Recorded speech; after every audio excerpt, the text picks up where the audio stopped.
Good evening everybody.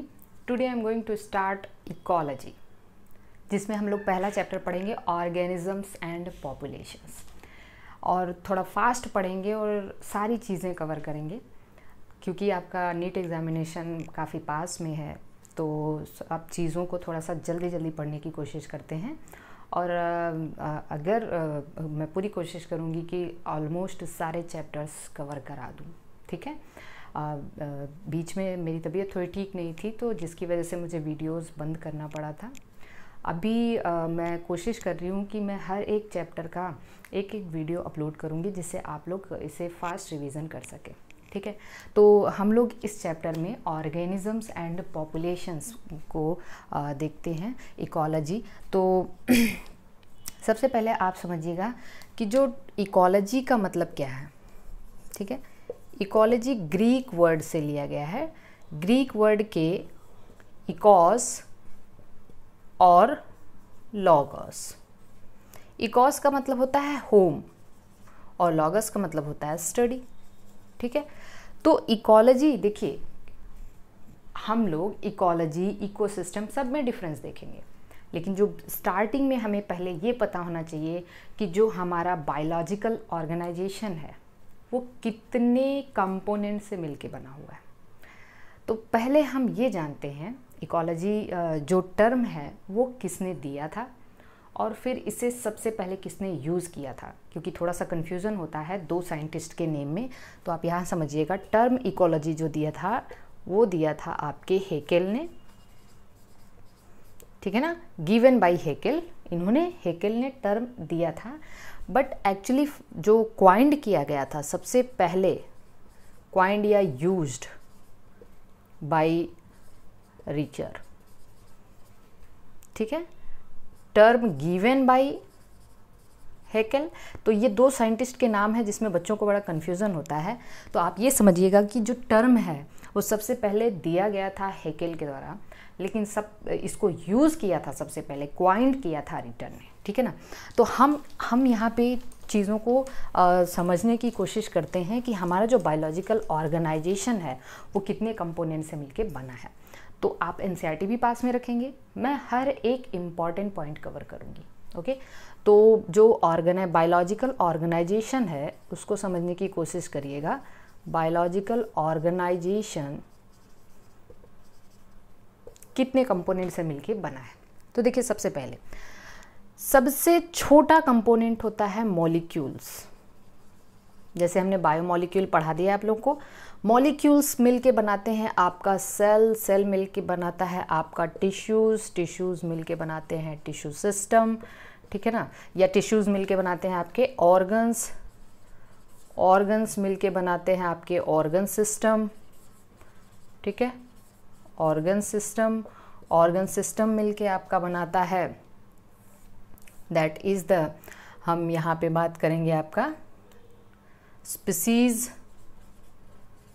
Species मिलके आपका बनाता है।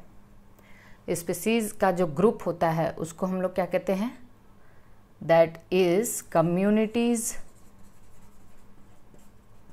कम्युनिटीज़ के ग्रुप को हम लोग क्या कहते हैं, पॉपुलेशंस। सॉरी, स्पीसीज के ग्रुप को हम लोग क्या कहते हैं, पॉपुलेशंस। पॉपुलेशंस के ग्रुप को हम लोग कहते हैं कम्युनिटीज़, ठीक है। कम्युनिटीज़ के ग्रुप को हम लोग कहते हैं इकोसिस्टम। इकोसिस्टम के ग्रुप को हम लोग कहते हैं बायोम्स, और सारे बायोम्स मिलके क्या बनाते हैं, बायोस्फीयर्स। बायोस्फीयर्स, या इसी को हम लोग कह सकते हैं इकोस्फीयर्स। तो देखिए, ये हमारे कितने कंपोनेंट्स हो गए बायोलॉजिकल ऑर्गेनाइजेशन में। मॉलिक्यूल्स, सेल 2, 3, 4, 5, 6, 7, 8, 9, 10 और 11। There are 11 compositions in a biological organism, ठीक है। तो जो आपका ये हो गया आपका ऑर्गन सिस्टम, ध्यान दीजिए, molecule, cell, tissue, organs, organ system, species या फिर आप ऑर्गेनिज्म कह सकते हैं। ऑर्गेनिज्म के ग्रुप को आप पॉपुलेशन कहेंगे, पॉपुलेशन के ग्रुप को आप कम्युनिटीज़ कहेंगे, और इस तरीके से आपका ये बायोलॉजिकल ऑर्गेनाइजेशन। तो देखिए इस चैप्टर में बेसिकली हम लोगों को क्या क्या पढ़ना है। इस चैप्टर में ऑर्गेनिज्म एंड पॉपुलेशन वाले चैप्टर में हम लोगों को पढ़ना है सबसे पहली चीज़ एबायोटिक फैक्टर, ध्यान दीजिएगा एबायोटिक फैक्टर्स, ओके। दूसरा हम लोग पढ़ेंगे जैसे एबायोटिक फैक्टर में हम लोग क्या क्या पढ़ सकते हैं, टेम्परेचर हो गया, आपका वाटर हो गया, ठीक है, लाइट हो गई, उसके बाद क्या हो गया, सॉइल हो गया। इन 4 चीज़ों के बारे में पढ़ना है। फिर हम देखेंगे responses to abiotic factor, responses to abiotic factor, ठीक है ना, एबायोटिक फैक्टर्स के रेस्पॉन्सेस पढ़ने हैं। थर्ड हम लोगों को पढ़ना है that is the adaptations, adaptations. Fourth हम लोगों को पढ़ना है पॉपुलेशंस, पॉपुलेशन एट्रीब्यूट्स, ठीक है, पॉपुलेशन एट्रीब्यूट्स। और उसके बाद हम लोगों को पढ़ना है 5वां हम लोग को पढ़ना है पॉपुलेशन ग्रोथ, पॉपुलेशन ग्रोथ। 6वां हम लोगों को पढ़ना है लाइफ हिस्ट्री वेरिएशन, ठीक है। सारे पॉइंट्स मैं नोट करा दे रही हूँ, उसके बाद मैं कवर कराती हूँ एक एक करके, लाइफ हिस्ट्री वेरिएशन। और 7वां हम लोगों को पढ़ना है पॉपुलेशन इंटरैक्शन, पॉपुलेशन इंटरैक्शंस। तो देयर आर 7 टॉपिक्स जिसको हम लोगों को कवर करना है। पहला क्या है, एबायोटिक फैक्टर्स, जिसमें हम लोग टेम्परेचर, वाटर, लाइट और सॉइल का इंपॉर्टेंस पढ़ेंगे। Responses to abiotic factor, adaptations क्या है, population attributes, population growth, life history variations and population interactions, ठीक है। तो सबसे पहले हम लोग पढ़ते हैं एबायोटिक फैक्टर्स। तो एबायोटिक फैक्टर में सबसे पहला फैक्टर है दैट इज द टेम्परेचर, ठीक है। टेम्परेचर सबसे पहले हम लोग को पढ़ना है। अब हमें पता है कि हर एक ऑर्गेनिज्म का के ग्रो करने का जो अपना अलग अलग ऑप्टिमम टेम्परेचर है, ठीक है। Temperature is most important factor, we can say. जो टेम्परेचर है एक बहुत ही इंपॉर्टेंट फैक्टर होता है ऑर्गेनिज्म की लाइफ या फिर वी कैन से ऑर्गेनिज्म की ग्रोथ के लिए, ग्रोथ एंड सर्वाइवल के लिए। तो पहली चीज़ हम ये देखते हैं कि टेम्परेचर, जैसे देखिए जो टेम्परेचर है वो अगर हम बात करें, कुछ ऐसे प्लेसेस हैं जहाँ पे टेम्परेचर काफ़ी ज़्यादा है, अलग अलग ऑर्गेनिज्म के अलग अलग टेम्परेचर ऑप्टिमम होते हैं।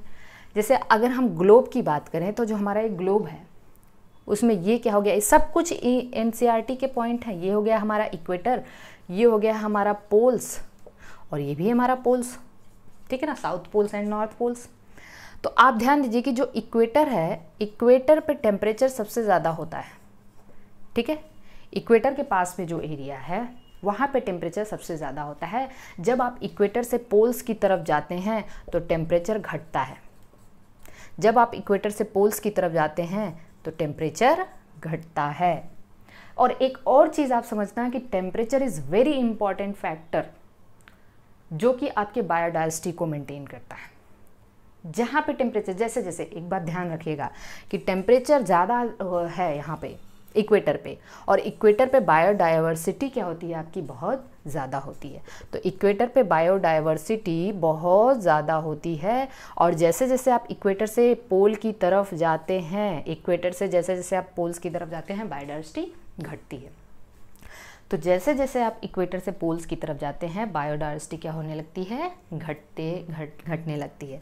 और एक चीज़ जानना, इक्वेटर के पास वाला जो यहाँ पे क्या है, इक्वेटर के पास, जैसे मैं ये बता दूँ, ट्रॉपिकल, जो भी ट्रॉपिकल कंट्रीज़ हैं, जो भी ट्रॉपिकल कंट्रीज़ हैं वो कहाँ होती हैं, इक्वेटर के पास होती हैं, ठीक है। और इसके बाद क्या है, टेम्परेट रीजन है। तो आप यहाँ से ये भी कंक्लूजन निकाल सकते हैं कि ट्रॉपिकल रीजन में टेम्परेचर काफ़ी ज़्यादा है।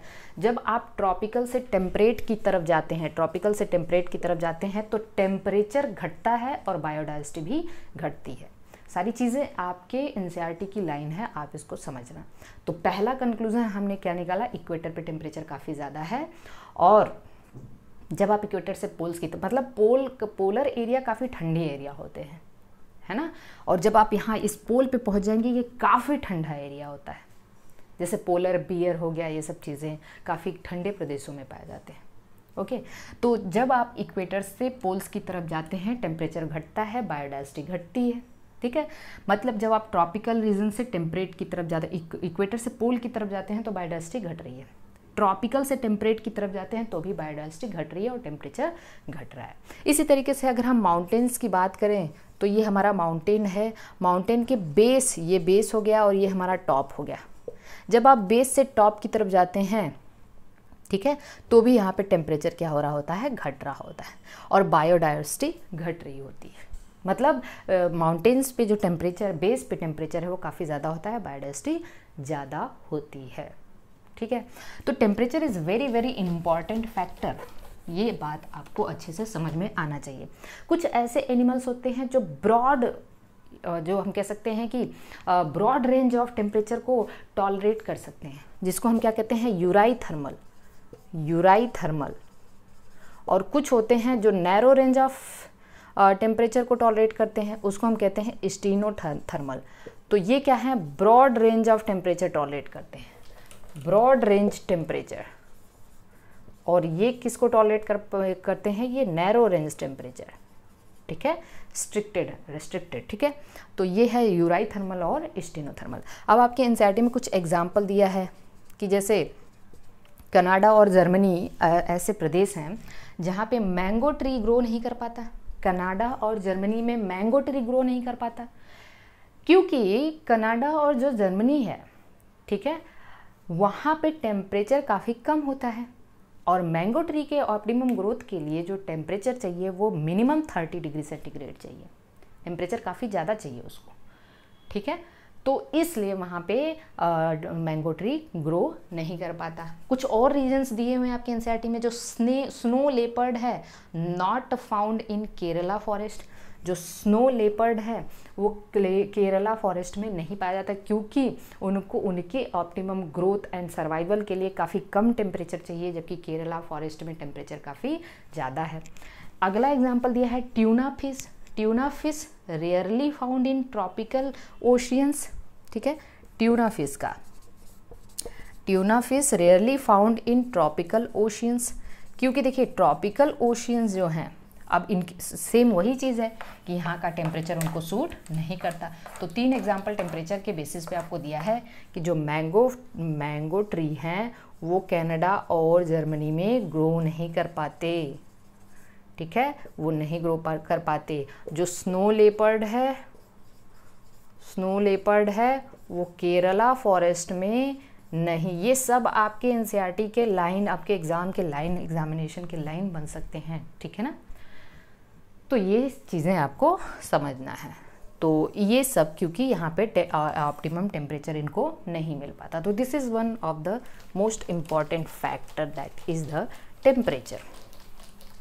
अब देखिए अगला जो फैक्टर हमारा है वो है water. Water is second abiotic factor and most important abiotic factor. Okay, अब देखिए वाटर तो हर एक ऑर्गेनिज्म के लिए ज़रूरी है, लेकिन ऑर्गेनिज्म जो अलग अलग जगहों पे पाए जाते हैं उनको कैसा वाटर चाहिए, तो वाटर की जो केमिकल कंपोजिशन है वो मैटर करता है। केमिकल कंपोजिशन मैटर करता है। केमिकल कंपोजिशन का मतलब ये हुआ कि वहाँ का पीएच, वाटर का पीएच और सॉल्ट कंसंट्रेशन मैटर करता है। सॉल्ट कंसंट्रेशन मैटर करता है। अब जैसे मैं सॉल्ट कंसंट्रेशन के बारे में आपको बात करूँ, एक पॉइंट एनसीईआरटी का है, आपको एग्जाम में पूछा जा सकता है। सॉल्ट कंसंट्रेशन की अगर हम बात करूँ तो देखिए जो इनलैंड वाटर है उसमें 5 ppm है, सॉरी ppt। जो सॉल्ट का कंसंट्रेशन है वो 5 ppt होता है।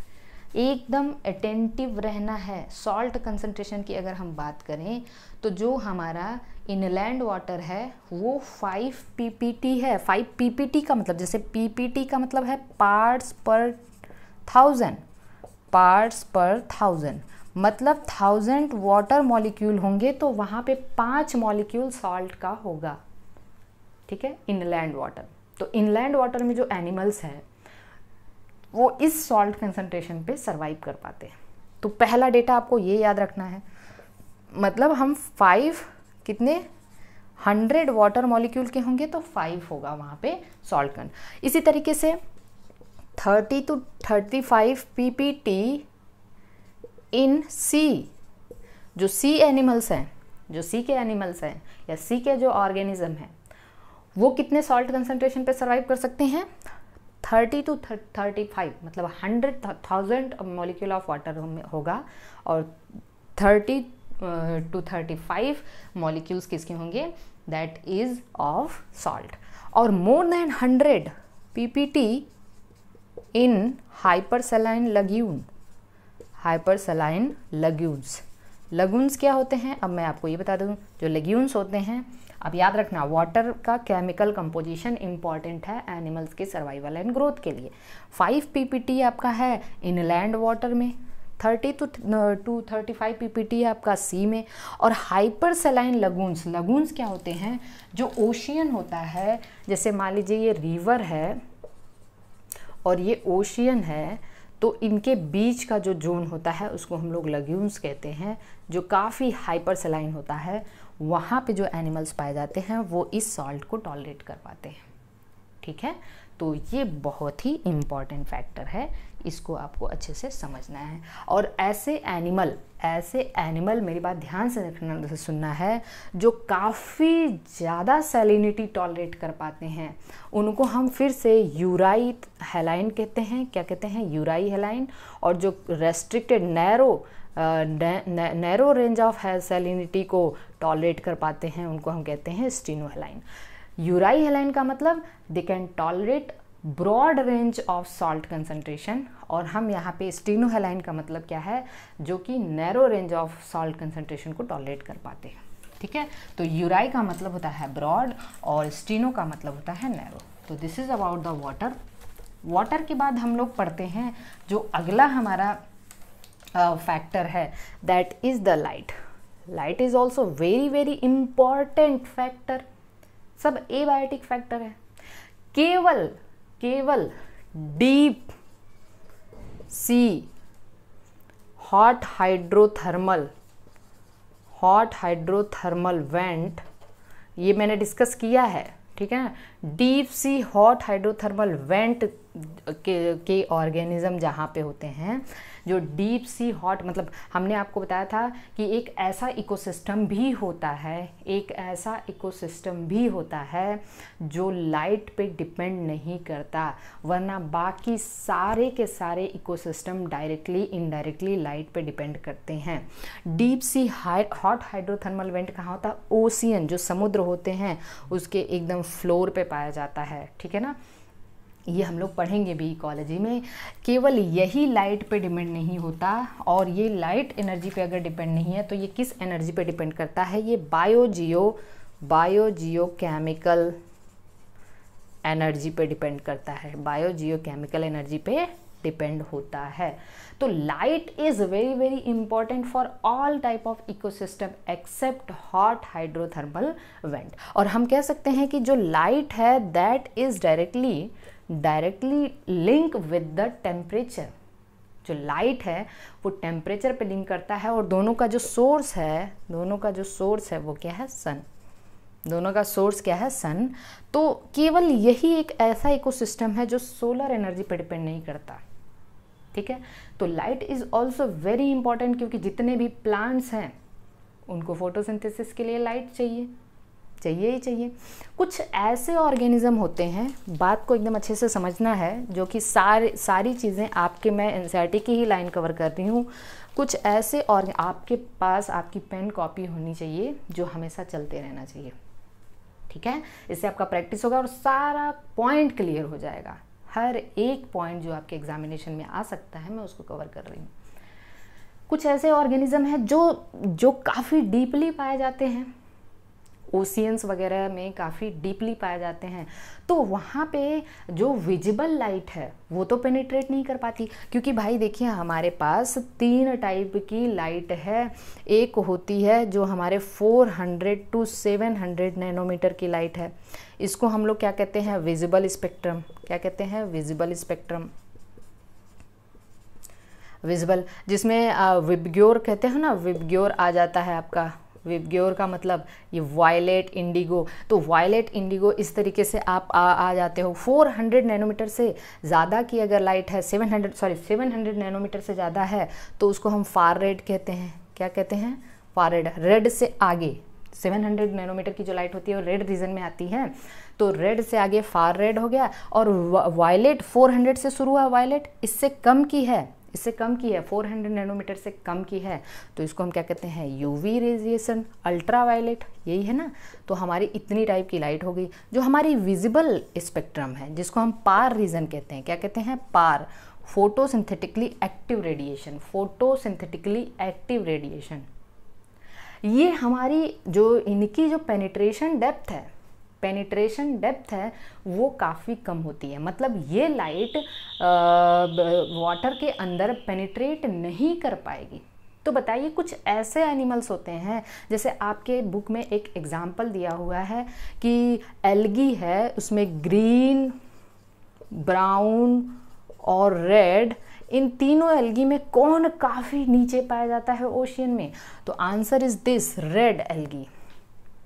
क्यों? क्योंकि रेड एल्गी में आपका जो पिगमेंट पाया जाता है, रेड एल्गी में जो आपका पिगमेंट पाया जाता है, वो पिगमेंट बहुत अच्छे से समझना, वहाँ पे जो फोटोसिंथेसिस होता है वो पिगमेंट यूवी रेडिएशंस यूज़ कर पाते हैं।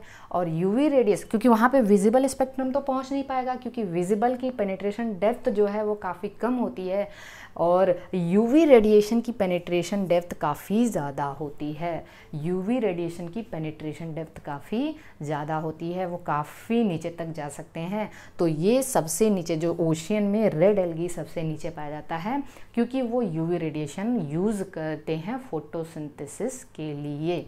ये चार चीज़ें आपको पता होनी चाहिए। Okay, so this is very very important factor, और सब कुछ आपके एनसीईआरटी में दिया हुआ है, आप ये चीज़ें अच्छे से समझना। अब हमारा जो अगला फैक्टर है दैट इज़ द सॉइल।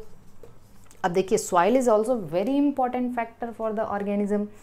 अगर हम बात करें सॉइल की, तो सॉइल की स्टडी को हम लोग कहते हैं पीडोलॉजी, या कहते हैं पीडोलॉजी या इडेफोलॉजी। सॉइल फैक्टर को हम लोग कहते हैं, सॉइल फैक्टर को हम लोग कहते हैं एडेफिक फैक्टर, ठीक है ना, एडेफिक फैक्टर कहते हैं। अच्छे से समझना है, एक एक चीज़ को अच्छे से समझना है, ठीक है। तो अब आप देखिए, soil water is very very important, soil water is very very important for the growth of the plants, है कि नहीं। सॉइल वाटर तो बहुत ही इम्पॉर्टेंट भाई। अब देखिए, सॉइल वाटर की अगर हम बात करें तो जो सॉइल वाटर है, ठीक है, वो कितने टाइप का होता है इसको हम लोग थोड़ा सा देख लेते हैं। तो जो हमारा सॉइल वाटर है वो कई टाइप का होता है। पहला देखिए, हाइग्रोस्कोपिक वाटर, हाइग्रोस्कोपिक। दूसरा होता है ग्रेविटेशनल, ठीक है ना, ग्रेविटेशनल। तीसरा होता है आपका अगर हम बात करें थर्ड कंपोनेंट की, तो केमिकली बाउंड, केमिकली बाउंड। और चौथा होता है capillary water. There are 4 types of soil water, there are 4 types of soil water. Hygroscopic का मतलब ये जैसे सॉइल है, सॉइल पार्टिकल के चारों तरफ पाए जाते हैं, around the soil particle. Gravitational का मतलब ग्रेविटी की वजह से ये काफ़ी नीचे होते हैं। केमिकली बाउंड का मतलब ये केमिकल फॉर्म, जैसे एल्यूमिनियम, सिलिकॉन के हाइड्रेट्स के रूप में पाए जाते हैं। तो हाइड्रेट्स ऑफ एल्यूमिनियम, सिलिकॉन, ठीक है। और लास्ट है कैपिलरी वाटर। तो capillary water is present in pores of soil, soil के पोर में पाए जाते हैं, पोर में पाए जाते हैं। बात समझ में आ रही है। So this water is only, we can say this is the only water जो कि प्लांट के द्वारा यूज़ किया जाता है, क्योंकि प्लांट जो सॉइल से वाटर ले रहा होता है वो केवल और केवल कैपिलरी वाटर है। तो देखिए, सॉइल वाटर में 2 तरीके के वाटर हैं। एक है अवेलेबल वाटर, जो प्लांट को अवेलेबल है, अवेलेबल वाटर, और दूसरा है नॉन अवेलेबल वाटर, ठीक है ना, non available water. Soil water में 2 तरीके के वाटर हैं, जो प्लांट को अवेलेबल होगा और जो नहीं होगा। तो बताइए, अवेलेबल वाटर में केवल और केवल कौन आता है? Capillary water. कौन आता है? Capillary water. जो नॉन अवेलेबल वाटर है उसमें ये तीनों आ जाएगा, हाइग्रोस्कोपिक, ग्रेविटेशनल, केमिकली बाउंड। बात समझ में आ रही है? तो एक चीज़ और समझना, आप टोटल सॉइल वाटर को कहते हो होलार्ड, ठीक है। और होलार्ड को हम दो पार्ट में डिवाइड करते हैं, एक होता है क्रिसार्ड और दूसरा होता है इकार्ड। जो क्रिसार्ड है इसको हम लोग कहते हैं अवेलेबल वाटर, और जो इकार्ड है उसको हम लोग कहते हैं नॉन अवेलेबल वाटर, ठीक है। जो अवेलेबल वाटर है वो कौन कौन सा हो गया? ये हो गया आपका कैपिलरी वाटर। तो कैपिलरी वाटर जो सॉइल के पोर में होता है वही के, और नॉन अवेलेबल में ये तीन आ गए, हाइग्रोस्कोपिक, ग्रेविटेशनल और ये सारी चीज़ें। तो soil water is very very important factor. Okay, देखिए सॉइल जो है, सॉइल भी कई तरीके के होते हैं। सॉइल कई तरीके के होते हैं, जैसे कुछ क्या है, एनसीईआरटी के ही पॉइंट्स हैं, एनसीईआरटी के पॉइंट हैं। सॉइल दो तरीके के होते हैं, एक तो होता है ट्रांसपोर्टेड सॉइल और दूसरा होता है, देखिए सॉइल फॉर्मेशन की प्रोसेस को क्या कहते हैं? सॉइल फॉर्मेशन की प्रोसेस को कहते हैं पीडोजेनेसिस। सॉइल, जो सॉइल है वो दो तरीके के होते हैं, एक ट्रांसपोर्टेड हो गया और एक हो गया आपका सेडिमेंट्री। अब देखिए ट्रांसपोर्टेड का मतलब जहाँ पे सॉइल बना उससे वो दूर चला जाए, एयर के द्वारा, वाटर के द्वारा, ग्रेविटी के द्वारा, ठीक है ना। तो जो सॉइल है, सॉइल वाटर है, ट्रांसपोर्टेड हो सकते हैं। और सेडिमेंट्री का मतलब सॉइल जहाँ बन रहा है वहीं पे पड़ा रहे वो, ठीक है। तो जैसे अगर मैं आपको बता दूं, जो ट्रांसपोर्टेड सॉइल है उसमें मैं एक एग्जांपल आपको बता दूं, यूलियन का मतलब हुआ ऐसा सॉइल जो एयर के द्वारा ट्रांसपोर्टेड होता है, ठीक है। तो इस तरीके से आप इसको समझ सकते हैं। तो सॉइल ये हो गया। तो ये सारे के सारे क्या हैं? एबायोटिक फैक्टर्स हैं। आगे हम लोग देखते हैं, एबायोटिक फैक्टर के बाद हम लोग पढ़ने की कोशिश करेंगे that is the responses to abiotic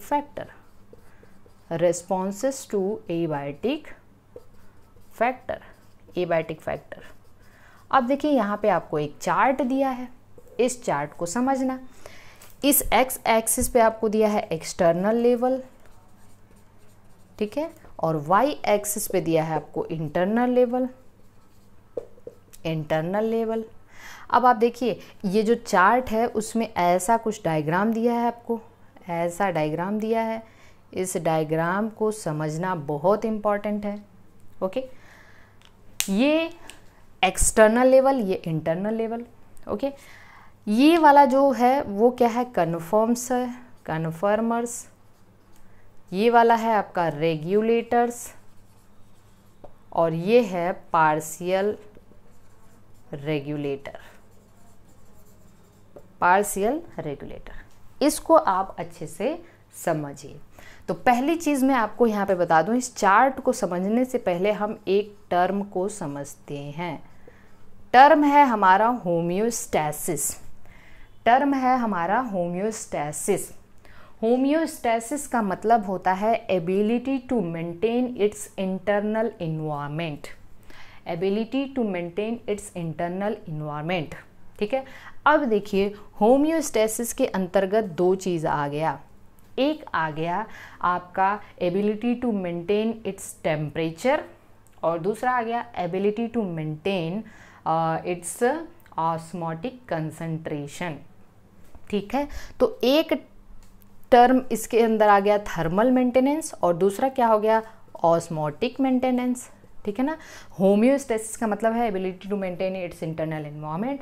उसमें आप टेम्परेचर और ऑस्मोटिक कंसंट्रेशन के रेस्पेक्ट में इसको आप पढ़ते हो। ठीक है, अब आप देखिए कुछ ऐसे ऑर्गेनिज्म होते हैं जो मेरी बात को अच्छे से समझना है, जो अपने बॉडी के टेम्परेचर को कांस्टेंट रखते हैं। मतलब एक्सटर्नल एनवायरनमेंट का अगर टेम्परेचर बदल रहा है तो उनके बॉडी का टेम्परेचर नहीं बदलता, और ऐसे एनिमल को हम लोग कहते हैं होम्योथर्मल। क्या कहते हैं? होम्योथर्मल। कुछ ऐसे ऑर्गेनिज्म होते हैं जो अपने बॉडी का टेम्परेचर को मेंटेन नहीं रख पाते हैं, उनको हम लोग कहते हैं पोइकिलोथर्मस। क्या कहते हैं? पोइकिलोथर्मस। तो होम्योथर्मस और पोइकिलोथर्मस, देखिए होम्योथर्मस को ही हम लोग कहते हैं warm blooded animal, warm blooded, और पोइकिलोथर्मस को कहते हैं कोल्ड ब्लडेड। क्या कहते हैं? Cold blooded. इस चीज़ को समझ लीजिए एक बार। इसी तरीके से ऐसे एनिमल जो अपने बॉडी के सॉल्ट कंसंट्रेशन को या ऑस्मोटिक कंसंट्रेशन को मेंटेन रख पाते हैं, मतलब बाहरी ऑस्मोटिक कंसंट्रेशन कुछ भी हो लेकिन उनके बॉडी का ऑस्मोटिक कंसंट्रेशन क्या है? मेंटेन है, उसको हम कहते हैं ऑस्मो रेगुलेटर। ठीक है ना, उसको हम क्या कहते हैं? Osmo regulator, osmo regulator. और जो मेंटेन नहीं रख पाते हैं उनको हम कहते हैं ऑस्मो कन्फर्मर। ठीक है, यहाँ तक बात समझ में आई? यहाँ तक बात समझ में आ गई? तो होम्योस्टेसिस का मतलब है ability to maintain its internal environment. अब देखिए, जो वार्म ब्लडेड एनिमल है मतलब जो अपने body constant body temperature, constant, और ये क्या हो गया? वेरिएबल हो गए। ठीक है ना, तो इसमें आपके बर्ड्स और मैमल्स आ जाते हैं, बर्ड्स एंड मैमल्स आ जाते हैं। अब देखिए, इसको हम लोग होम्योथर्मल को थर्मो रेगुलेटर भी कह सकते हैं। क्या कह सकते हैं? Thermo regulator, thermo regulator. और इसको हम थर्मो कन्फर्मर, मतलब ये कन्फर्मर हो गए। जो मेंटेन नहीं रख पाते उनको हम लोग क्या कहते हैं? कन्फर्मर कहते हैं। जो मेंटेन नहीं कर पाएंगे, मतलब जो चेंजेबल होगा, जिनका temperature according to external environment, उसको हम लोग कन्फर्मर कहते हैं। और जो कांस्टेंट रहता है उसको हम लोग रेगुलेटर कहते हैं। तो जो थर्मो रेगुलेटर हैं वो कौन है? Birds and mammals. इसके अलावा आपके फिशेस, एम्फीबियंस और रेप्टाइल्स इसमें आ जाएंगे। तो सिंपल सी बात है, सिंपल सी बात। अगर ये चीज़ आपको समझ में आ गई, ये चीज़ आपको समझ में आ गई, तो आप इस ग्राफ को समझ पाएंगे। तो ये है हमारा एक्स वाई एक्सिस पे। अब मैं इसको मिटा रही हूँ। ये क्या है? ये कांस्टेंट है, रेगुलेटर का मतलब कांस्टेंट। और ये क्या है? ये क्या है? वेरिएबल है। ठीक है ना, ये वेरिएबल है।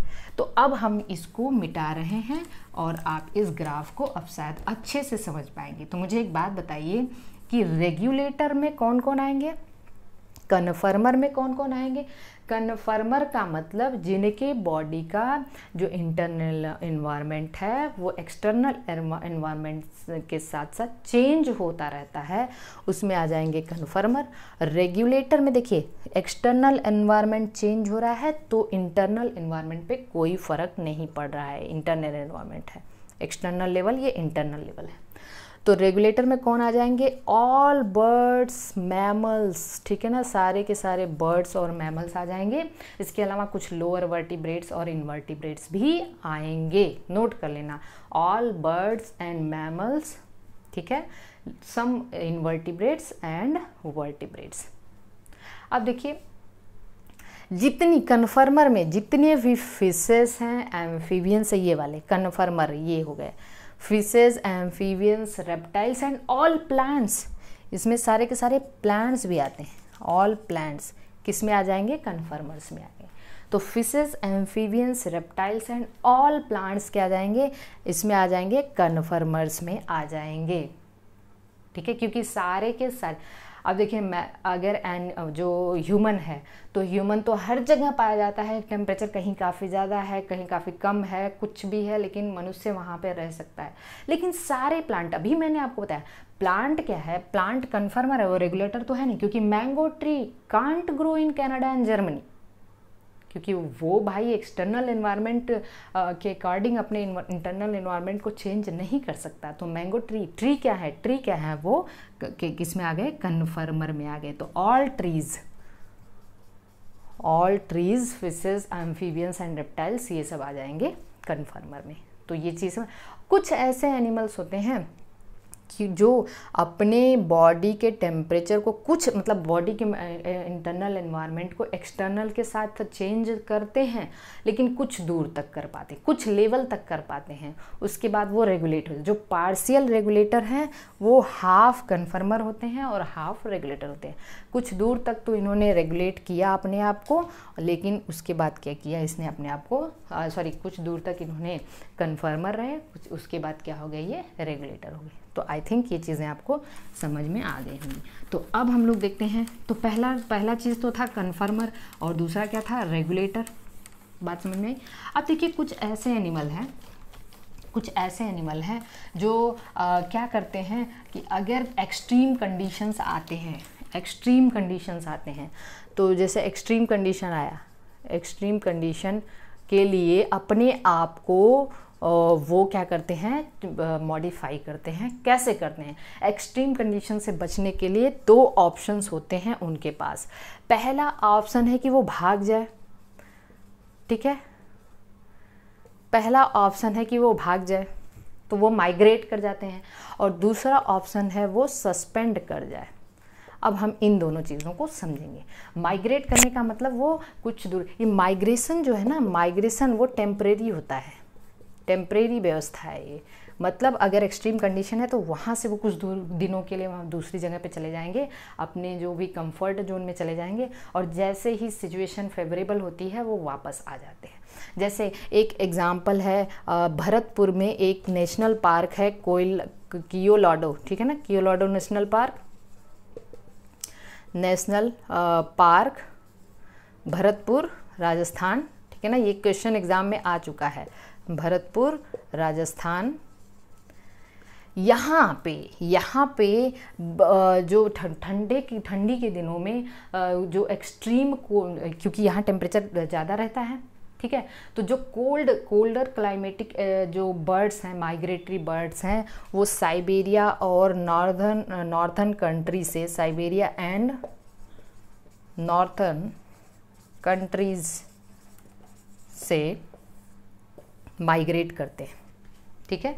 ये चीज़ आप बहुत अच्छे से समझ लीजिएगा इसको, क्योंकि ये जो है ना के दिया है migrate thousands of extreme cold. हाँ, तो ये जो कियोलाडो नेशनल पार्क है भरतपुर में है, ये क्वेश्चन बहुत इंपॉर्टेंट है।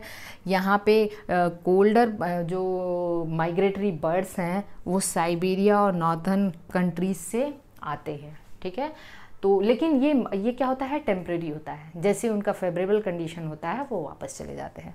तो पहला एक्सट्रीम कंडीशन से बचने के लिए पहली व्यवस्था है माइग्रेट कर जाए। दूसरी व्यवस्था है सस्पेंड। अब देखिए सस्पेंड का मतलब क्या हुआ कि जो अपने ये माइग्रेट नहीं करेंगे, ये थोड़े बहादुर होते हैं, जो डरपोक होते हैं वो माइग्रेट कर जाते हैं, जो थोड़े बहादुर होते हैं वो अपनी व्यवस्था क्या करते हैं, वहीं कर लेते हैं, ठीक है। जैसे काफ़ी ठंडी पड़ी दिल्ली में तो आप भाग गए राजस्थान में, तो ये तो माइग्रेशन हो गया। लेकिन आपने क्या किया, काफ़ी ठंडी पड़ रही है, एक्सट्रीम कोल्ड है, उसके बाद भी आप कंबल वंबल जो भी आप ब्लैंकेट वैंकेट खरीदते हो, हीटर खरीदते हो और वहीं पे रुकते हो, तो वो क्या है, उसको हम सस्पेंड कहते हैं। ओके, अब सस्पेंड में क्या है, कई व्यवस्थाएं हैं। एक तो होता है आपका हिबरनेशन, ठीक है। दूसरा हो गया एस्टिवेशन, समझिए एस्टिवेशन मतलब ये कुछ ऐसे। तीसरा हो गया डॉर्मेंसी, चौथा हो गया आपका सीड, और पांचवा हो गया आपका स्पोर्स। सीड एंड सीड की बात कर लेते हैं, चलिए स्पोर्स हो गया, ठीक है। इतनी सारी व्यवस्थाएं हैं, इतनी सारी व्यवस्थाएं हैं, सोचिए। हिबरनेशन का मतलब है कुछ ऐसे एनिमल, हिबरनेशन का मतलब होता है that is the winter sleep. Aestivation का मतलब होता है समर स्लीप। डॉर्मेंसी आप जानते ही हैं, ठीक है, डॉर्मेंट स्टेज, डॉर्मेंसी में ही आ जाएगा आपका सीड और स्पोर्स। सीड जैसे प्लांट सीड क्यों बनाया भाई, प्लांट ने सीड क्यों बनाया, क्योंकि वो थ्रू आउट जो ईयर है वो प्लांट ग्रो नहीं कर पाता है, और वो क्या है मतलब फ्रूटिंग नहीं हो पाती है उसमें थ्रू आउट ईयर, इसलिए वो अपनी लाइफ साइकिल को कंटिन्यू रखने के लिए उसने सीड बना दिया भाई। चलो जैसे फेवरेबल कंडीशन है, सीड ने जर्मिनेट किया, तो सीड भी क्या है, सीड के फॉर्म में वो जिंदा है। ओके, कुछ ऐसे बैक्टीरिया जैसे लोअर वर्टिब्रेट्स हो गए, lower plants and bacteria and fungi, इसमें क्या बन गया, स्पोर बना दिया। सीड्स हायर प्लांट्स में हो गया ना, हायर प्लांट्स में। हिबरनेशन में कुछ बियर, जैसे बियर हो गए, ये किस में चले गए, हिबरनेशन में चले गए, विंटर स्लीप में चले गए। इसके अलावा कुछ स्नेल एंड फिशेस हैं, सब एनसीईआरटी के एग्जाम्पल मैं लिख रही हूँ, स्नेल एंड फिशेस है, ये क्या हो गया, ये चले गए आपके समर स्लीप में। तो ये hibernation and estivation is the example of escape in time, मतलब ये कुछ टाइम के लिए अपने आप को बचा लेते हैं और यहाँ पे इनकी जो मेटाबॉलिक एक्टिविटीज़ हैं वो काफ़ी कम हो जाती है, रिड्यूस हो जाती है, तो जिससे एनर्जी का लॉस कम होता है। बात समझ में आ रही है? तो ये सारी की सारी जो व्यवस्थाएं हैं वो अपना एनिमल कर लेता है अपने आप को बचाने के लिए। तो ये चीज़ एकदम क्लियर हो गई। ओके, अब हम लोग देखते हैं अगला चीज़। तो ये तो हम लोगों ने अच्छे से इसको एबायोटिक स्ट्रेस को, जो भी रिस्पॉन्सेस टू एबायोटिक स्ट्रेस को कैसे कैसे एनिमल ने रिस्पॉन्स किया वो चीज़ें हम लोगों ने पढ़ लिया। अब देखिए कुछ चीज़ें हम लोग पढ़ते हैं, जैसे अब हम लोग एक टर्म पढ़ने जा रहे हैं, एडाप्टेशंस। कुछ एनिमल अपने आप को कैसे एडाप्ट कर लेते हैं। मैं दो टर्म बताऊंगी आपको, एक्लीमेटाइजेशन और एडाप्टेशन। देखिए पहले इन दोनों चीज़ों में समझिए अंतर क्या है। एडाप्टेशन का मतलब है आप किसी भी जहाँ पे आप रह रहे हो वहाँ के जो भी वहाँ का एनवायरनमेंट है उसके अनुरूप अपने आप को ढाल लेना, मार्फोलॉजिकली, बिहेवियरली, ठीक है ना, फिजिकली, कैसे भी अपने आप को वहाँ पे क्या कर लेना, पूरी तरह से एडाप्ट कर लेना, उसको हम लोग क्या कहते हैं, एडाप्टेशन कहते हैं। और एडाप्टेशन क्या होता है, ये एक लॉन्ग टर्म चेंज है, लॉन्ग टर्म चेंज है, अपने आप को एकदम बहुत एक इवोल्यूशनरी चेंज होता है, ठीक है। और ये जेनेटिकली फिक्स होता है। क्या होता है, जेनेटिकली फिक्स है, जेनेटिकली फिक्स है। मतलब अभी मैं ये चीज़ें आपको बताऊंगी इसका मतलब। जो एक्लीमेटाइजेशन है वो एडाप्टेशन ही है, एडाप्टेशन ही है, लेकिन ये एक शॉर्ट टर्म चेंज होता है। ये क्या होता है, एक शॉर्ट टर्म चेंज होता है और ये जेनेटिकली अनफिक्स्ड होता है, जेनेटिकली अनफिक्स्ड होता है। इसको समझने की कोशिश करना। अब मैं क्या बताने जा रही हूँ, पहले हम लोग एडाप्टेशंस के एग्जाम्पल देखते हैं, एडाप्टेशन के एग्जाम्पल देखते हैं। पहला एग्जाम्पल है kangaroo rat, kangaroo rats.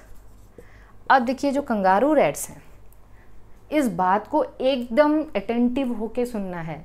Kangaroo rat जो है डेजर्ट में रहता है, ठीक है ना, कहाँ रहता है, डेजर्ट में रहता है। अमेरिकन डेजर्ट्स के कंगारू रैट्स जो हैं वो क्या करते हैं, अब डेजर्ट्स में पानी की कमी है तो ये अपनी वाटर स्कार्सिटी को कैसे पूरा करते हैं।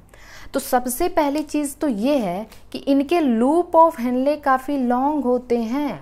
लूप ऑफ हेनले काफ़ी लॉन्ग होने का मतलब ये है कि ये यूरिन को काफ़ी कंसंट्रेट कर सकते हैं, यूरिन को काफ़ी कंसंट्रेट कर सकते हैं, जिससे वाटर लॉस कम होगा। जो वाटर बच जाएगा वो अपनी फिजियोलॉजिकल एक्टिविटीज़ को पूरी करने के लिए यूज़ कर लेंगे। तो पहली चीज़ तो है अपना यूरिन काफ़ी कंसंट्रेट बनाते हैं, और दूसरी चीज़ है internal fat oxidation. Internal fat oxidation मतलब इनके पास कैपेसिटी होती है, ये जो अपना इंटरनल फैट ऑक्सीडेशन करते हैं। फैट ऑक्सीडेशन में वाटर प्रोड्यूस होता है, क्या प्रोड्यूस होता है, वाटर प्रोड्यूस होता है, और वो जो वाटर प्रोड्यूस होता है उसको यूज़ करते हैं। बात समझ में आ रही है, वाइटल एक्टिविटी को कंप्लीट करने के लिए। तो कंगारू रैट ने अपने आप को कैसे अडॉप्ट किया है। अब जो भी कंगारू उसका बच्चा होएगा उसमें यही सारी प्रोसेस जन्म से होगी, तो ये जेनेटिकली फिक्स होता है, ये जेनेटिकली फिक्स हो जाता है। इसी तरीके से कैक्टस है, ओपुन्सिया है, बात समझ में आ रही है उनमें। और जो कैम प्लांट्स होते हैं उसमें स्टोमेटा स्कोटो एक्टिव होता है, ताकि वो रात में खुले तो वाटर लॉस जो लॉस है वो कम हो। इसी तरीके से जो कैक्टस हैं इनमें लीफ मॉडिफाई हो जाती है स्पाइंस में, लीफ मॉडिफाई हो जाती है स्पाइंस में, और इनके जो स्टेम है वो फोटोसिंथेसिस परफॉर्म करते हैं। अगर लीफ स्टेम में मॉडिफाई हो गई तो वाटर लॉस क्या होगा, कम होगा। तो ये सब क्या है, एडाप्टेशंस है। बात समझ में आ गई है। तो अब देखिए एक्लीमेटाइजेशन का मैं आपको एक एग्जांपल बता रही हूँ। एक्लीमेटाइजेशन का एग्जांपल मैं यहाँ पे लिख रही हूँ, that is the altitude sickness. Altitude sickness का एग्जांपल मैं आपको बता रही हूँ। जैसे बहुत ही ऊंचाई पे आप चढ़ रहे हो, ऑक्सीजन कम होगा। बात समझ में आ रही है। अगर आप बहुत ऊपर जा रहे हो, जैसे भी आप माउंटेन वगैरह पे चढ़ाई कर रहे हो, ऑक्सीजन कम होगा। धीरे धीरे अगर आप वहाँ पे रहना शुरू कर दोगे तो आपकी बॉडी एक्लीमेटाइज हो जाएगी। एडाप्ट ना कह के हम एक्लीमेटाइज कहेंगे। अब देखिए, अगर आप ऊंचाई पे जा रहे हो तो ऑक्सीजन कम होने से आपकी बॉडी में क्या चेंजेस आएगा, वॉमिटिंग, नॉजिया, ढेर सारी चेंजेस, हार्ट पाल्पिटेशंस। तो इसको हम लोग क्या कहते हैं, एल्टीट्यूड सिकनेस। ऊंचाई पे जाना मतलब एल्टीट्यूड सिकनेस में नॉजिया, वॉमिटिंग, ये सारी चीज़ें, क्योंकि ऑक्सीजन क्या है, काफ़ी कम है। अब उस कम ऑक्सीजन में भी इंसान कैसे सर्वाइव करेगा, तो वो अपने आप को धीरे धीरे एक्लिमेटाइज कर लेते हैं। एक्लिमेटाइज का मतलब अगर हफ्ते 10 दिन महीने भर आप वहाँ रह जाओ तो आप बहुत रेड दिखने लग जाते हो, आपकी बॉडी काफ़ी गोरी हो जाती है। उसका रीज़न ये है कि आपकी बॉडी में आरबीसी का प्रोडक्शन बढ़ जाता है। आपकी बॉडी में आरबीसी का प्रोडक्शन बढ़ गया, मैं जितना बोल रही हूँ नोट कर लेना है। और दूसरी चीज़ होगी कि जो आपकी हीमोग्लोबिन से ऑक्सीजन की बाइंडिंग एफिनिटी है वो काफ़ी घट जाती है। हीमोग्लोबिन से ऑक्सीजन बाइंडिंग एफिनिटी घटने का मतलब ये है कि ऑक्सीजन हीमोग्लोबिन से कम बाइंड करेगा और वो ऑक्सीजन आपकी टिश्यूज़ को ज़्यादा अवेलेबल होगी। बात समझ में आ रही है? और आपका ब्रीदिंग रेट बढ़ जाता है। अब ये जेनेटिक, अब देखिए जैसे ही आप ऊंचाई से नीचे आ जाओगे ये रिवर्सिबल होता है, जेनेटिकली फिक्स नहीं है। और ऐसा नहीं कि आपने मतलब मेरी बात को ध्यान से समझना है, जैसे ही आप ऊंचाई से अगर आपने वहाँ पे रहना शुरू कर दिया, आपके बच्चे हो गए, ठीक है, पहाड़ों पे आपके बच्चे भी हो गए, तो वो बच्चा जो होगा उसमें जन्म से आरबीसी ज़्यादा नहीं होगा, वो अपने आप को थोड़े शॉर्ट टर्म में, थोड़े टाइम में एक्लिमेटाइज करेगा, ठीक है, तब जाके ये चेंजेस होगा। आप बात को समझ पा रहे हो? तो एक्लिमेटाइजेशन और एडाप्टेशन में अंतर है। और अगर आप माउंटेन से नीचे आ गए तो आरबीसी का प्रोडक्शन फिर नॉर्मल हो जाएगा। ओके, तो ये सारी चीज़ें हैं एडाप्टेशन और एक्लिमेटाइजेशन। बुक को पास में रखिएगा, बुक को पास में रखना है आपको, अच्छे से समझिए सारी चीज़ों को। तो अब देखिए एक्लिमेटाइजेशन और आप यहाँ पे जो एडाप्टेशन, अब मैं कुछ 1-2 एग्जांपल और भी आपको बता दे रही हूँ, जैसे एक होता है एलेंस रूल, ठीक है ना, एलेंस रूल ये कहता है, ये भी एडाप्टेशन का ही एग्जांपल है। एलेंस रूल ये कहता है कि जो कोल्डर क्लाइमेटिक एनिमल्स होते हैं, कोल्डर क्लाइमेटिक एनिमल्स के एक्सट्रीमिटीज़ शॉर्टर होते हैं। तो जो कोल्डर एनिमल्स हैं, या we can say colder climatic animals हैं, उनके एक्सट्रीमिटीज़ शॉर्टर होते हैं। एक्सट्रीमिटीज़ मतलब ईयर, पूंछ, नेल्स, हूफ्स, ये सब क्या होते हैं, छोटे छोटे होते हैं। टू मिनिमाइज द हीट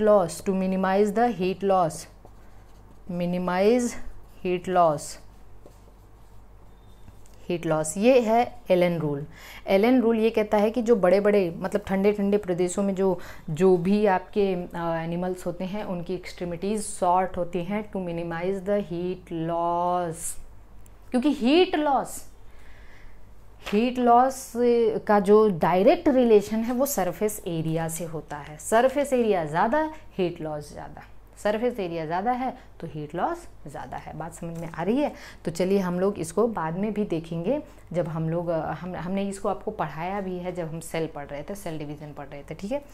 तो देखिए जैसे कुछ एनिमल्स हैं, जैसे पोलर सी वगैरह में, पोलर सी में बात को एकदम अच्छे से समझिए, पोलर सी के जो सील्स वगैरह होते हैं, सील्स, ठीक है ना, वो अपने आप को, पोलर एरिया मतलब काफ़ी ठंडा प्रदेश है, वो अपने आप को कैसे अडाप्ट करते हैं, उनके जो स्किन है ना उसके नीचे ब्लबर पाया जाता है, फैट की कोटिंग पाई जाती है स्किन के नीचे। ब्लबर, मैं लिखते जा रही हूँ, ब्लबर मतलब फैट कोटिंग होती है, ओके, फैट कोटिंग है। तो अब आप ये समझ सकते हो कि ये काफ़ी ठंडी जगहों पे रह रहे हैं। Fat is the insulator, fat क्या है, इंसुलेटर की तरह एक्ट करेगा और हीट लॉस नहीं हो पाएगा, तो ये सारे के सारे एग्जाम्पल आपके एनसीईआरटी के दिए हुए हैं। इसी तरीके से कुछ प्लांट भी अपने आप को कैसे अडाप्ट करते हैं, जैसे मैं आगे आप लोगों को, हाँ ये सारी चीज़ें हमने कवर कर लिया है। प्लांट में मैंने आपको बता भी दिया है कि जो आपके कैक्टस होते हैं, कैक्टस ओपेंसिया होते हैं, ठीक है ना, उसमें थिक क्यूटिकल पाया जाता है। जो एपिडर्मिस है, लीफ एपिडर्मिस के ऊपर क्यूटिकल काफ़ी थिक होता है जिसकी वजह से वाटर लॉस नहीं हो पाएगा। स्पाइंस होते हैं, लीफ मॉडिफाइड इनटू स्पाइंस, ठीक है। स्टोमेटा काफ़ी डीप होते हैं, स्टोमेटा का स्कोटो एक्टिव होते हैं, रात में खुलते हैं, दिन में बंद रहते हैं ताकि वाटर लॉस को जो है मिनिमाइज़ किया जा सके। तो आई होप कि ये सारी चीज़ें आपको एडाप्टेशन और एक्लिमेटाइजेशन जो है उसमें फ़र्क समझ में आ गया होगा, कौन जेनेटिकली फिक्स होता है, कौन जेनेटिकली नॉन फिक्स्ड है या अनफिक्स्ड है। यहाँ तक बात समझ में आ गई। अब हम लोग देखते हैं पॉपुलेशन एट्रीब्यूट्स। पॉपुलेशन एट्रीब्यूट्स में आगे आते हैं हम लोग। पॉपुलेशन एट्रीब्यूट्स में आपको ये समझना है, अब देखिए इसमें हम लोग, अब देखिए क्या पढ़ेंगे हम लोग, इसमें बर्थ रेट पढ़ेंगे, ठीक है, डेथ रेट पढ़ेंगे, सेक्स रेशियो पढ़ेंगे, और इसमें हम लोग एज पिरामिड पढ़ेंगे। Birth rate, death rate, sex ratio, age pyramid and population density पढ़ेंगे। तो यहाँ पे हम लोग को 5 जो पॉइंट है उसको कवर करना है। अब देखिए बर्थ रेट। अब एक बात बताइए कि जो बर्थ, डेथ, सेक्स, ये सब एक single individual can't show birth rate, क्योंकि बर्थ रेट तो एक पॉपुलेशन में ही हमें दिखने को मिलेगा, डेथ रेट हमें पॉपुलेशन में देखने को मिलेगा, सेक्स रेशियो हमें पॉपुलेशन में देखने को मिलेगा। सिंगल इंडिविजुअल की केवल बर्थ हो सकती है, डेथ हो सकती है, उसका सेक्स हो सकता है, ठीक है।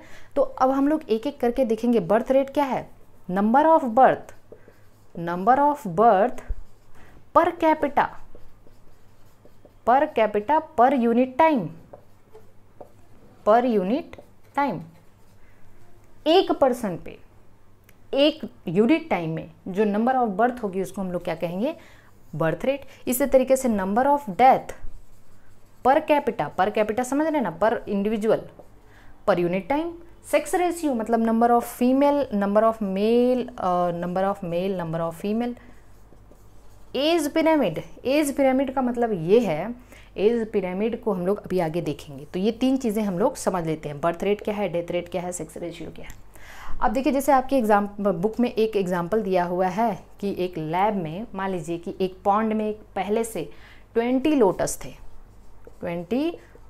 थे, पहले से 20 लोटस थे। क्वेश्चन को समझना, ठीक है।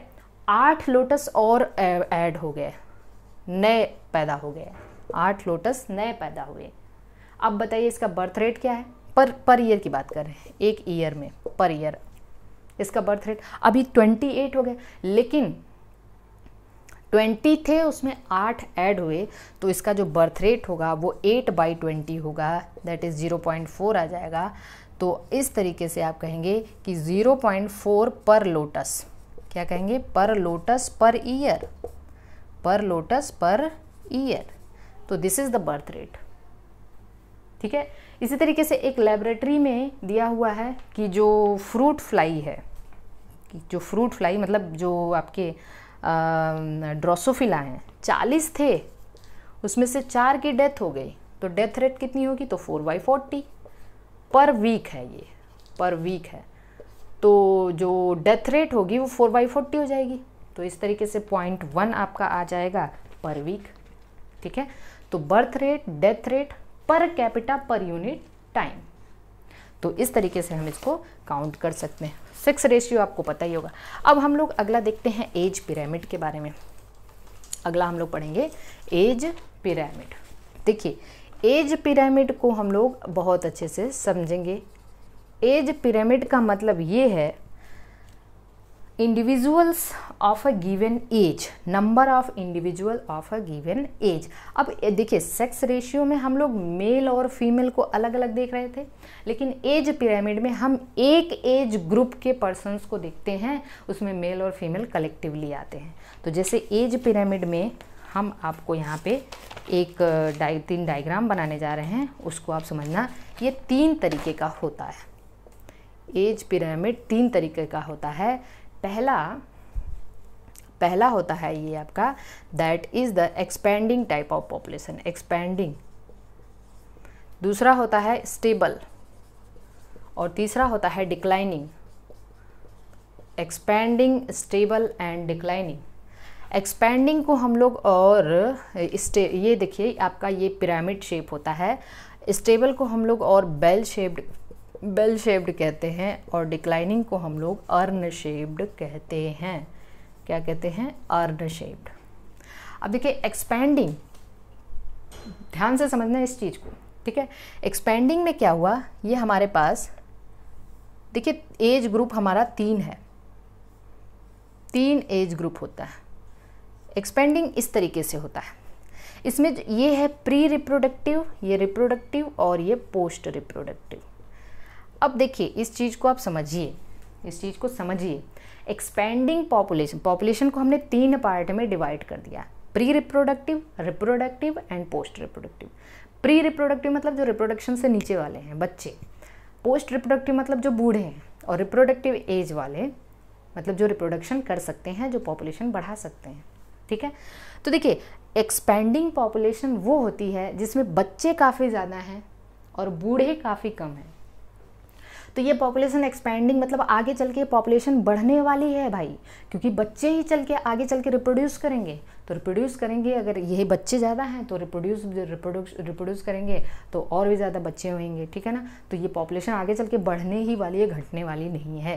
तो ऐसी पॉपुलेशन को हम एक्सपेंडिंग कहते हैं। और एक्सपेंडिंग पॉपुलेशन डेवलपिंग कंट्री की होती है, जैसे इंडिया, चाइना, ठीक है ना, डेवलपिंग कंट्री की है।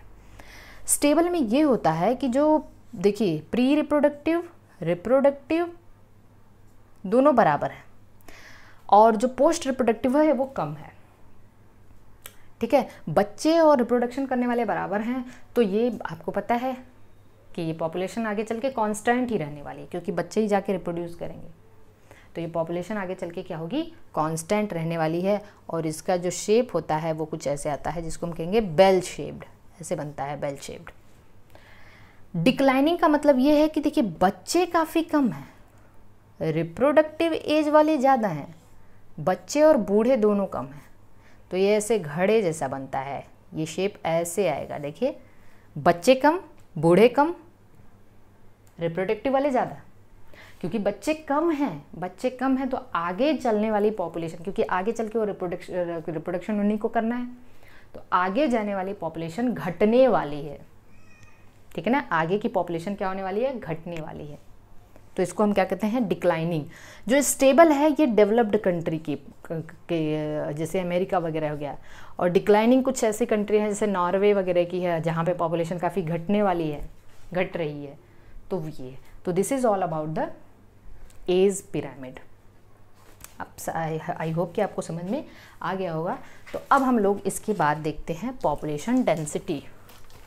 पॉपुलेशन डेंसिटी, अब बताइए मुझे, मैं बोल रही हूँ आपको शायद समझ में आ रहा होगा कि पॉपुलेशन डेंसिटी किसको कहते हैं। तो डेंसिटी का मतलब आपको ये समझ में आ गया।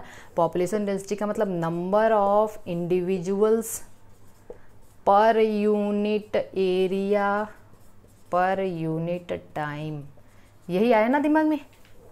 But this definition is not exact. Density का मतलब हमें ये समझ में आ गया, मतलब घनत्व का मतलब हमें ये समझ में आ गया कि एक गिवन एरिया में एक निश्चित टाइम में जितने नंबर ऑफ ऑर्गेनिज्म है उसको हमने पॉपुलेशन डेंसिटी कह दिया। लेकिन समटाइम्स ये डेफिनेशन एग्जैक्ट नहीं है। समटाइम्स हम ये भी कह सकते हैं कि हम पॉपुलेशन डेंसिटी को नंबर में, population density should not be always measured in number.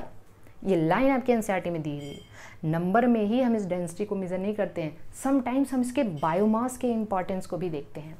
Biomass कितना है, जैसे मान लीजिए कि आपका जो गार्डन है उसमें एक बरगद का पेड़ है, बैनियान ट्री है, और 100 या 200 पार्थेनियम ट्री है। जो पार्थेनियम जो कैरेट ग्रास होती है, 200 पार्थेनियम है और एक बैनियान ट्री है। अब आप कहोगे कि पॉपुलेशन डेंसिटी इसकी ज़्यादा है, इसकी कम है। नहीं, गलत है। क्योंकि अब आप यहाँ पे बायोमास, नंबर तो ठीक है इसका ज़्यादा है, लेकिन हम इस डेंसिटी को यहाँ पे नंबर में नहीं काउंट कर सकते भाई। इंपॉर्टेंस देखेंगे ना, किसका इंपॉर्टेंस ज़्यादा है। तो पार्थेनियम और बैनियान ट्री की अगर हम बात करें तो पॉपुलेशन डेंसिटी इसकी ज़्यादा है, क्योंकि इसका बायोमास ज़्यादा है। बायोमास जो इसका जो भी ये फूड बना रहा है, तो ये ज़्यादा से ज़्यादा फूड बना पाएगा। इसके कंपेयर इसका बायोमास होगा ही कितना, 10-20 ग्राम भी नहीं होगा अगर 200 पार्थेनियम ग्रास ले लेंगे। लेकिन अब आप बैनियान ट्री का बायोमास तो आप काउंट भी नहीं कर सकते, इमेजिन भी नहीं कर सकते कितना हो, है कि नहीं। तो ये सारी चीज़ें हैं। अच्छा, पॉपुलेशन डेंसिटी को आप ज़रूरी नहीं है कि एब्सोल्यूट पॉपुलेशन डेंसिटी, अब देखिए दो चीज़ है, एब्सोल्यूट और एक है रिलेटिव। मान लीजिए आपको पॉपुलेशन डेंसिटी काउंट करना है, पॉपुलेशन डेंसिटी काउंट करना है, तो आपके पास दो तरीका है। एक तो आप हर एक इंडिविजुअल को काउंट करेंगे, टोटल को काउंट करेंगे, उसको हम कहते हैं एब्सोल्यूट। रिलेटिव का मतलब है एक इनडायरेक्ट मेजर करते हैं आप, रिलेटिव का मतलब है एक इनडायरेक्ट मेजर करते हैं। जैसे मैं रिलेटिव का एक एग्जांपल बताऊं कि अगर आपको मछली पकड़ना, एक पॉन्ड दे दिया जाए और आपको पता करना है कि भाई इस पॉन्ड में कितनी मछलियां होंगी, तो आप अप्रॉक्स में ही बताओगे ना, एब्सोल्यूट तो नहीं बता पाओगे।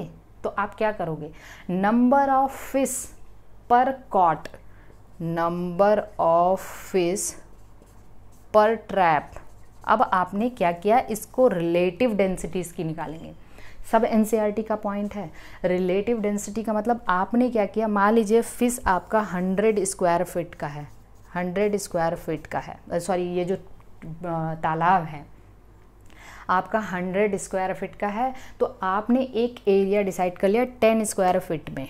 10 स्क्वायर फीट में एक जाल लगाएंगे, वहाँ पे बांध बना देंगे, एक जाल लगाएंगे, और उसके बाद आप क्या करेंगे, वहाँ पे जितनी मछलियाँ पर ट्रैप में आ रही हैं, पूरा करने की, पर ट्रैप में जितनी मछलियाँ आ रही हैं, मान लीजिए 100 मछली आई पर ट्रैप में, तो इस तरीके से आप उसका 100 गुना आप बता सकते हो कि भाई यहाँ पे इतनी मछलियाँ हैं, है ना। तो रिलेटिव डेंसिटी भी आपको काउंट करना होता है। इसी तरीके से आपके एनसीईआरटी में एक और एग्जाम्पल दिया है, टाइगर सेंसस। टाइगर सेंसस मतलब टाइगर के जो पॉपुलेशन डेंसिटी है उसको कैसे, भाई टाइगर पकड़ने जाओगे फाड़ देगा आपको, ठीक है ना, ऐसे काउंट नहीं कर सकते। तो टाइगर सेंसस से जो किया जाता है वो उसके फीकल मैटर और पग मार्क काउंट करके किया जाता है। मतलब एक जो भी आपके नेशनल पार्क और जो भी टाइगर का जो नेचुरल हैबिटेट्स वगैरह है, टाइगर रिजर्व में आप कैसे टाइगर को काउंट करोगे, आप एक एरिया डिसाइड करोगे और देखोगे वहाँ पे उसके कितने फीकल पार्ट हैं, पैलेट्स हैं, ठीक है, और उसकी पग मार्क को काउंट करके आप टाइगर सेंसस को निकालते हो। तो this is all about the population density. अब हम लोग आगे चलते हैं पॉपुलेशन ग्रोथ को पढ़ना। हाँ देखिए लेक्चर लंबा होएगा भाई, इसको देखिए क्योंकि बेनिफिशियल है आपके लिए, आप एक ही बार में इसको पढ़ लीजिए, या तो फिर एक काम करते हैं हम लोग इस लेक्चर को यहीं पे ख़त्म करते हैं, दूसरे वाले लेक्चर में हम पॉपुलेशन ग्रोथ और पॉपुलेशन इंटरैक्शंस के बारे में पढ़ लेंगे, ठीक है। तो चलिए वेरी गुड, आज के लिए बस इतना ही। अगले लेक्चर में हम लोग पॉपुलेशन ग्रोथ और पॉपुलेशन इंटरेक्शन को कवर करेंगे।